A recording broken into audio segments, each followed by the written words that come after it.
날마다 하나님 말씀 가까이 있는 성도님들에게 하나님의 은혜가 함께하길 원합니다. 오늘 하나님께 주신 말씀은 고린도후서 11장 1절에서 15절까지 말씀입니다. 원하건대 너희는 나의 좀 어리석은 것을 용납하라. 청하건대 나를 용납하라. 내가 하나님의 열심으로 너희를 위하여 열심을 내노니 내가 너희를 정결한 처녀로 한 남편인 그리스도께 드리려고 중매함이로다. 그러나 나는 뱀이 그 관계로 하와를 미혹한 것 같이 너희 마음이 그리스도를 향하는 진실함과 깨끗함에서 떠나 부패할까 두려워하노라. 만일 누가 가서 우리가 전파하지 아니한 다른 예수를 전파하거나 혹은 너희가 받지 아니한 다른 영을 받게 하거나 혹은 너희가 받지 아니한 다른 복음을 받게 할 때에는 너희가 잘 용납하는구나. 나는 지극히 크다는 사도들보다 부족한 것이 조금도 없는 줄로 생각하노라. 내가 비록 말에는 부족하나 지식에는 그렇지 아니하니 이것을 우리가 모든 사람 가운데서 모든 일로 너희에게 나타내었노라. 내가 너희를 높이려고 나를 낮추어 하나님의 복음을 값없이 너희에게 전파함으로 죄를 지었느냐. 내가 너희를 섬기기 위하여 다른 여러 교회에서 비용을 받은 것은 탈취한 것이라. 또 내가 너희와 함께 있을 때 비용이 부족하였으되 아무에게도 누를 끼치지 아니하였음은 마게도냐에서 온 형제들이 나의 부족한 것을 보충하였음이라. 내가 모든 일에 너희에게 폐를 끼치지 않기 위하여 스스로 조심하였고 또 조심하리라. 그리스도의 진리가 내 속에 있으니 아가야 지방에서 나의 이 자랑이 막히지 아니하리라. 어떠한 까닭이냐? 내가 너희를 사랑하지 아니함은 하나님이 아시느니라. 나는 내가 해온 그대로 앞으로도 하리니 기회를 찾는 자들이 그 자랑하는 일로 우리와 같이 인정받으려는 그 기회를 끊으려 함이라. 그런 사람들은 거짓 사도요 속이는 일꾼이니 자기를 그리스도의 사도로 가장하는 자들이니라. 이것은 이상한 일이 아니니라. 사탄도 자기를 광명의 천사로 가장하나니 그러므로 사탄의 일꾼들도 자기를 의의 일꾼으로 가장하는 것이 또한 대단한 일이 아니니라. 그들의 마지막은 그 행위대로 되리라. 아멘. 고린도후서 10장에서 13장까지는 거짓 교사들에 대한 바울의 경고의 내용이 기록되어 있습니다. 그래서 지금까지의 어조와는 좀 사뭇 달리 굉장히 강경하고 비장하기까지도 합니다. 지금 고린도후서를 쓸 때는 이미 고린도의 성도들이 영적으로 다시 깨어 믿음을 회복하고 주께로 다시 돌아왔을 때이지요. 그럼에도 이렇게 강경하게 그리고 단호하게 편지의 마지막을 장식하는 이유는 그 거짓 교사들이 고린도 교회 안에 고린도 안에 여전히 있으므로 똑같이 고린도의 성도들이 미혹과 유혹을 당할 수 있기 때문이었다라는 거예요. 그러면서 사도 바울은 거짓 교사를 고발하고 있는 내용을 오늘 본문에서도 이어가고 있는데요. 먼저 오늘 본문 1절은 자신이 어리석다라고 먼저 바울은 말하고 있습니다. 원하건대 너희는 나의 좀 어리석은 것을 용납하라. 청하건대 나를 용납하라. 사도 바울이 어리석다, 그것을 용납하라 라고 말하는 것은 이후의 내용, 좀 더 구체적으로 5절부터 14절을 보게 되면 사도 바울은 거짓 교사들과 비교를 해요. 그러면서 사도 바울이 훨씬 더 괜찮다, 더 대단하다. 사도 바울은 스스로를 부득불 자랑하고 있지요. 그럴 수밖에 없는 상황을 좀 이해해 달라. 이것을 사도 바울은 어리석음이다 라고 말하고 있는 것이지요. 거짓 교사들의 삶의 기준은 자기였어요. 그래서 스스로 자신을 자랑할 수 있었는데 그것은 그 거짓말과 속임수를 고린도의 성도들이 믿었기 때문이죠. 거짓 교사들도 어리석지만 그 말을 듣고 속아 넘어가는 사람들도 사실은 어리석기 마련인 것입니다. 그래서 바울은 고린도의 성도들 수준에 지금 맞추어서 자기를 자랑할 수밖에 없는 상황, 그것을 나의 어리석음이라고 말하고 있는 것이지요. 눈높이, 일종의 눈높이 교육으로 사도 바울은 거짓 교사들을 고발하고 있습니다. 이어지는 2절 말씀을 보니 내가 하나님의 열심으로 너희를 위하여 열심을 내노니 내가 너희를 정결한 처녀로 한 남편인 그리스도께 드리려고 중매함이로다. 여기 2절의 열심은 열심이라는 뜻과 함께 질투라는 의미가 있어요.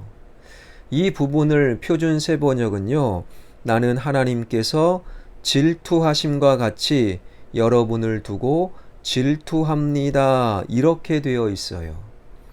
출애굽기 34장 14절에 보면 모세가 하나님을 이렇게 소개합니다. 너는 다른 신에게 절하지 말라.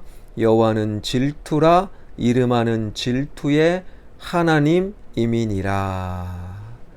여기서 질투라는 말은 인간이 자기보다 좀 잘난 사람, 잘 나가는 사람에 대해서 불의한 질투를 말하는 것이 아닙니다. 하나님께서 인간을 창조하셨는데 하나님을 사랑하고 제일 가까워야 할 인간이 하나님보다 더 가까이 하고 더 사랑하는 것이 있다면 하나님께서 어떻게 해서든지 돌아오게 하는 거지요. 즉 하나님의 질투라는 것은 하나님의 책임 있는 사랑을 의미하는 거예요.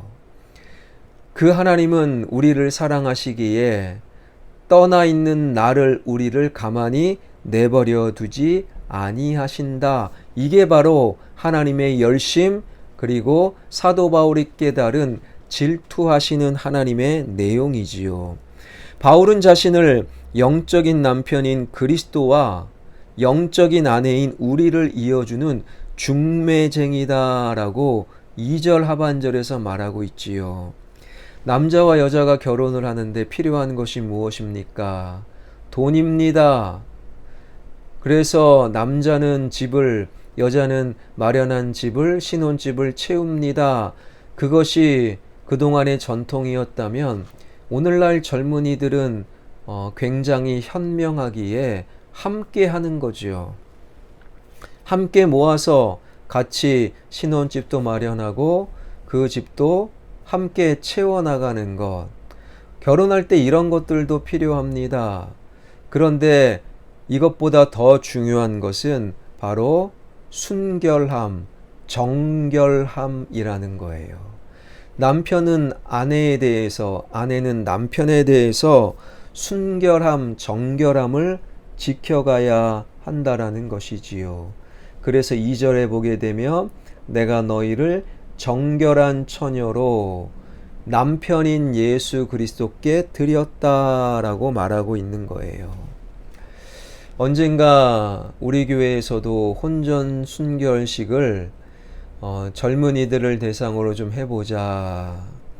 그랬더니 젊은 교육자들이 다 목사님 안 됩니다. 다 반대를 한 적이 있어요.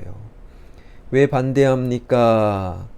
젊은 교육자들의 눈에 비춘 오늘날 교회 청년들, 젊은이들을 보니까 실수로 혹은 몰라서 이미 순결을 잃어버린 사람들이 꽤 많다라는 거예요. 그리고 거기에 대고 교회가 혼전 순결식을 하다 보면 그들이 상처를 받을 수 있겠다. 저를 설득하고 저도 그 설득에 이제는 그 설득을 받아들여서 혼전 순결식을 이제는 못하고 있는데요. 여러분 사실 혼전 순결식은 해야 돼요. 반드시 우리를 사도 바울이 말했던 것처럼 정결한 신부로 예수 그리스도께 드리는 영적 순결을 우리는 반드시 지켜야 한다라는 것이지요. 2절은 이렇게 말하지요. 내가 너희를 정결한 처녀로 한 남편인 그리스도께 드린다. 이에 사도 바울은 예수 그리스도와 우리를 잇는 중매쟁이다라고 소개하고 있어요. 반면에 거짓 교사들은 무엇입니까? 3절에 보니 뱀이 그 관계로 하와를 미혹한 것 같이 너희 마음이 그리스도를 향하는 진실함과 깨끗함에서 떠나 부패할까 두려워하노라. 여기서 3절에 미혹이라는 단어는 속였다라는 뜻이에요. 선악과를 먹으면 반드시 죽는다. 이 하나님의 말씀을 사탄은 속여서 먹어도 돼, 먹어도 안 죽어, 오히려 먹으면 너의 눈이 밝아져 하나님과 같이 된다. 사탄은요, 아담과 하와를 속였어요. 마찬가지로 거짓 교사, 고린도에 여전히 남아있는 거짓 교사들은 그 사탄처럼 하나님과 고린도 교회 성도들을 속였다라는 거예요. 그래서 영적 순결함을 빼앗아 갔던 거짓 교사들. 그때 하나님의 그 경건한 질투심이 왜 일어나지 않겠습니까? 사랑하니까 질투하시고 사랑하지 않으면 질투도 안 하는 것이지요. 거짓 교사들은 구체적으로 4절에 보니 만일 누가 가서 우리가 전파하지 아니한 다른 예수를 전파하거나 혹은 너희가 받지 아니한 다른 영을 받게 하거나 혹은 너희가 받지 아니한 다른 복음을 받게 할 때에는 너희가 잘 용납하는구나. 그런 거짓 교사들의 사탄의 유혹, 사탄의 속임수를 받아서 너희들은 잘 용납했구나. 지금 그 말을 하고 있는 거예요. 여기서 다른 예수라는 것은 기독교의 예수, 마리아에게서 태어나시고 나사렛에서 자라시고 갈릴리에서 활동하시고 십자가 골고다 언덕에서 죽으신 그 예수를 예수가 아닌 다른 예수를 말하는 것이 아니에요. 그 예수님이긴 하지만 그 예수 그리스도가 말씀하신 말씀, 그것과 다른 예수님이긴 하지만 그분의 말씀과 가르침과 다른 왜곡된 거짓 가르침을 말하는 것이지요. 거짓 교사들은 예수를 전한다고 말하면서 예수님의 말씀이 아닌 왜곡된 거짓말을 했다라는 거예요. 왜요? 그들의 화려한 말솜씨 때문에. 그 화려한 말솜씨에 넘어가서 거짓 교사들의 속임에 고린도 교회 성도들은 넘어가고 잘 용납했다라는 것이지요. 여러분, 예나 지금이나 그런 거짓 교사, 하나님과 우리 사이에서 거짓말을 하고 왜곡된 길로 이끌고 우리를 타락하게 만드는 그러한 거짓 교사들이 많이 있다라는 거예요. 이미 13절, 14절은 예나 지금이나 거짓 교사들의 활동을 이렇게 증거하고 있지요. 그런 사람들은 거짓 사도요, 속이는 일꾼이니 자기를 그리스도의 사도로 가장하는 자들이니라. 이것은 이상한 일이 아니니라. 사탄도 자기를 광명의 천사로 가장하나니. 2000년 전 고린도 교회에서도 그리고 오늘날 이 땅의 교회에서도 사탄이 자기를 광명의 천사로 가장하는 것처럼 거짓 사도가 지금도 여전히 활동하고 있고 그들을 여전히 용납하고 있는 것은 이상한 일이 아니다라고 말하고 있어요. 오늘날 유튜브가 발달되면서 자기가 원하지 않아도 설교를 들을 때가 있어요. 괜찮은 목사님, 좋은 목사님의 설교는 얼마든지 더 들어도 좋지요. 그런데 간혹 가다가 사도 바울이 걱정했던 고린도 교회를 강타하여 하나님으로부터, 예수님으로부터 멀리 떨어졌던 순결성을 다 잃어버리게 만들었던 거짓 교사가 오늘날에도 특별히 유튜브에 많이 활동하고 있어요. 사랑하는 성도 여러분, 지나치게 많은 설교 들으려고 하지 마십시오. 설교를 많이 듣는 것보다, 색다른 설교를 듣는 것보다 들은 한 번의 설교를 묵상하고 되뇌이고 여러 번 반복해서 듣고 그 설교의 말씀을 행하는 것이 더 중요한 거예요. 거짓 교사들의 말은 화려하나 사도 바울의 말은 화려하지 않지만 무겁다. 그 설교 한 말씀이라도 잘 듣고 그 말씀 그대로 행하는 자. 그래서 이런저런 화려한 언변, 예수님을 말하지만 마치 사탄이 속임수와 같은 그러한 거짓 교사들의 말에 이리저리 쏠려다니지 않는, 그래서 이 시대에, 특별히 혼란한 시대에 하나님을 향한, 주님을 향한 영적인 순결함을 아름답게 지켜나가는 저와 여러분, 우리 모두가 되길 주님의 이름으로 축원합니다. 기도하겠습니다.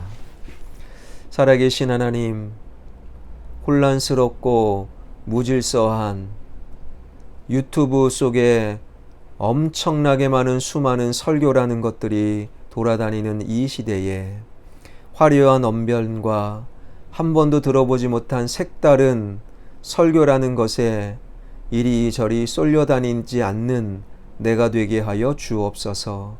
중요한 것은 말의 화려함, 말의 특별함이 아니라 알고 있는 말씀을 얼마나 행하느냐, 이것이 중요합니다.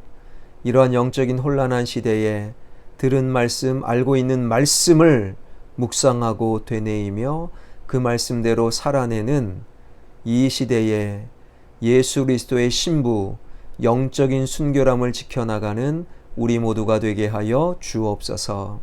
31년 전 이곳에 우리 화평교회를 세워주신 하나님 감사드립니다. 화평교회 모든 부서와 기관과 모임과 모든 자치회 위에 하나님의 크신 은혜 베풀어 주옵소서. 모일 때 기쁨이 넘치게 하여 주시고 흩어질 때 능력이 넘치게 하여 주옵소서. 이 나라 이 민족 위정자들, 하나님을 두려워하는 그들 되게 하여 주시고 신뢰와 경제가 회복되게 하여 주옵소서. 모아타운과 성전 건축 주님 손에 올려드리오니 주님 오병이어의 역사 만들어 주옵소서. 예수 그리스도의 이름으로 기도하옵나이다. 아멘.